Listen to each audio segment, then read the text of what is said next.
So I'm going to take you on a little journey in time and space, going back to the summer of 1999, when we just graduated, right? A time like this, but 25 years ago. Back then, I felt on top of the world. At that time, graduate from Harvard, I was going to Harvard Medical School. I just felt that basically everything is possible. Here's this kid who had come from Tanzania, came to pre-med, now he's going to like the best school in America, and then basically at 25, I thought, you know what? With another 10 years, I should pretty much get the American dream, get married, have kids, have a house, and pretty much live a good life. Even so much that when I was walking through Harvard Yard, I saw a sign that said it was bike aid, and they said, you can bike coast to coast. You can bike from Seattle, Washington to Washington, D.C. Why not? So I actually signed up for that. 3,600 miles in 9 weeks. That was about 100 miles per day. Even then, I took a detour from Milwaukee, Wisconsin, all the way down to Chicago to visit Brother Maui. He must have thought, man, this guy is crazy. He basically walked from Eritrea to Sudan, fleeing war. Meanwhile, I'm biking coast to coast just for fun. So, come figure. It's our 10th reunion. This is like 2009. I'm just starting my first job, okay? Our daughter just born in 2009. How do you get to those 10 years? 4 years of medical school, 1 year of internship, 4 years of diagnostic radiology residency, and 1 more year in neuroradiology fellowship. 2009, I'm just starting my first job. So 10 years out, when I thought I was on top of the world, I'm just at the beginning. So fast forward, we come now to 2014. At that time, I had a good opportunity to return back to my native country of Tanzania. I took actually a service, a leave of absence to kind of help them in the field of radiology. I'm a radiologist. And they had a great opportunity to basically move from hard copy film to like digital film. And you can't do that project in 2 weeks. So basically I asked for a leave of absence. I was able to actually get a whole 12 months. They put me on a resident salary. But guess what? I had 12 months of freedom to do whatever the hell I wanted. It was actually the best time I had in a very, very long time. At that time also, it was the first time I'd actually been home for more than 2 weeks at a time.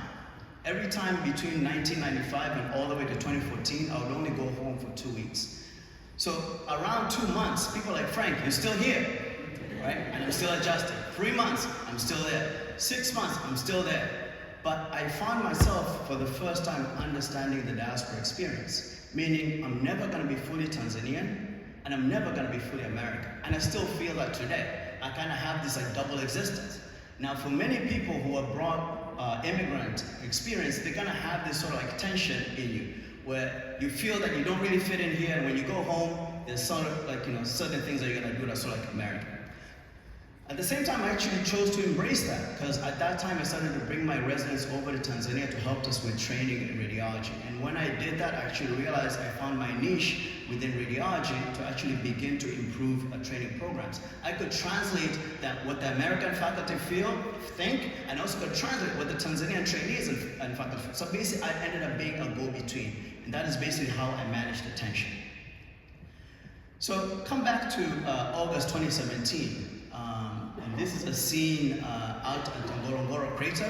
It's in northern Tanzania. I really feel this place should be in everybody's bucket list. I will always advertise it. This is really a mix of the vistas of basically Grand Canyon, but when you get to the bottom of that escarpment, it's basically a crater. It's basically a mini Serengeti. You see all types of like beautiful animals. It's really one of the most beautiful places on earth. At that time, I was visiting my family, my wife and 2 kids. We had my parents there, I had my in-laws, I had my sister-in-law. Then I get a text message. Frank, can you please sign up for moonlighting shifts for next July? And I actually froze. I was like, what is wrong with this picture? Here I am in the most beautiful place on earth, and I'm being asked to solve somebody else's problem that's 12 months away. This is July of the next year. They're asking me to sign up and commit to shifts. And luckily, I caught that moment, and I paused, and I was like, actually, I won't be doing any moonlighting, in parentheses, actually never.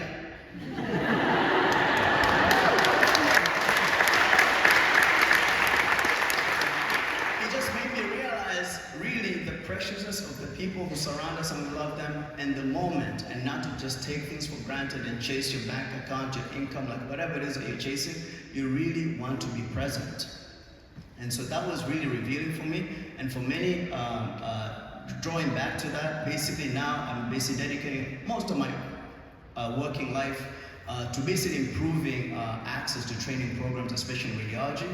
Starting in Tanzania, we have a bunch of programs there, interventional radiology, neuroradiology, and women's imaging. Not to bore everyone, but basically in Africa, most African countries, you have one radiologist for a population of 1 million people, right? So we talk about basic shortage of radiologists in the United States. In Africa, they're practically non-existent. And there's no way we can buy radiologists, we only have to create training programs. So basically, that's what I'm dedicating the rest of my career doing. So fast forward to today.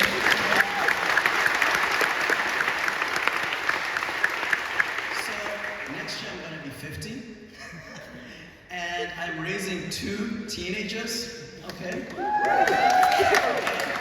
So, but I'm a 2-culture person. Tanzania and America, they got 3 cultures, right? They got Tanzania from me, they got Sudan from their mom, and they got the United States. So they're triple culture kids. And they're actually true African American. So, they have the privilege of having 2 dads in one. I can be the American daddy. Where's my iPhone daddy? Have you seen my earpods? Or I can be the Tanzanian papa, right? Who always stresses about how are they gonna fit into the Tanzanian culture or the Sudanese culture. I'm gonna just, go off a little cuff here.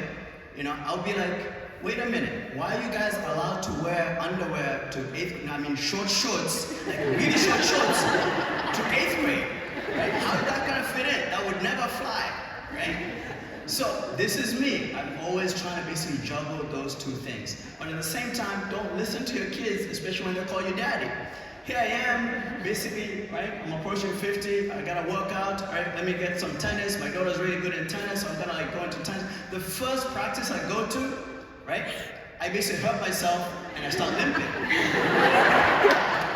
Imagine when I go home, what do I tell my kid? Walk it off, daddy. To them, and I did that for basically a week, and I'm like, I'm not getting better. Let me get this checked out. I have a ruptured Achilles tendon. That's what happens when you're 50, right? Go easy, right? Go easy. It's no longer me who was biking basically 100 miles a day. I'm now struggling to get just 10,000 steps a day. If I do that, that's a really, really good day. So, to close this out, really one of my solaces has been like history, and I find that history is very grounding, because when you get into history, you find that a lot of things repeat themselves.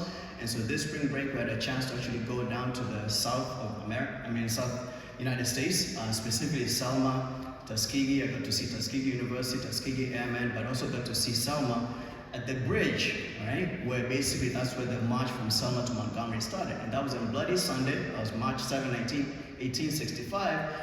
We were visiting March 7th, 2024, right? So that just goes to how far we have come, but yet how far we have to go. Right now I'm living in Fulton County. I moved in 2020, became an American citizen, so I could vote. So please vote. Right? It's like a rematch, it's coming back again. So there's a lot of things basically swirling around, but still, I'm very blessed to be here. I really appreciate the opportunity to talk to you guys. I'm so happy to be here with you guys in this very moment. Thank you.